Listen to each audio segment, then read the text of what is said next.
Le Code du travail interdit toute discrimination en entreprise. L'employeur doit procéder à une enquête pour déterminer si les faits rapportés sont exacts. Il entend dans ce cadre l'auteur, la victime présumée et les collègues de travail pour se forger une opinion. Le salarié qui s'estime discriminé peut aussi avoir prévenu le CSE, qui exercera alors son droit d'alerte de l'employeur et participera à l'enquête. En cas d'inaction de l'employeur, le CSE peut saisir le Conseil des prud'hommes pour voir ordonner des mesures propres à faire cesser les faits discriminants. Si les faits sont avérés, l'employeur devra prendre les dispositions nécessaires pour faire cesser cette situation et rétablir le salarié dans ses droits.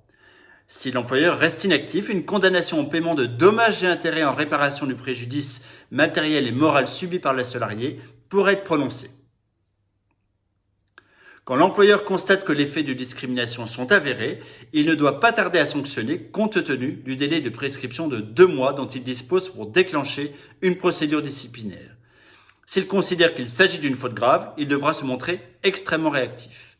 Si les faits de discrimination n'étaient finalement pas établis au terme de l'enquête, le salarié, sous réserve de bonne foi, à l'origine de la dénonciation des faits de discrimination, ne pourra pas être licencié. Dans le cas contraire, si le salarié n'est pas de bonne foi, l'employeur pourra le sanctionner, voire le licencier. Pour qu'il y ait mauvaise foi, la dénonciation doit être mensongère, telle que par exemple l'allégation de faits de discrimination coïncidant avec une proposition de mission que le salarié aurait refusée.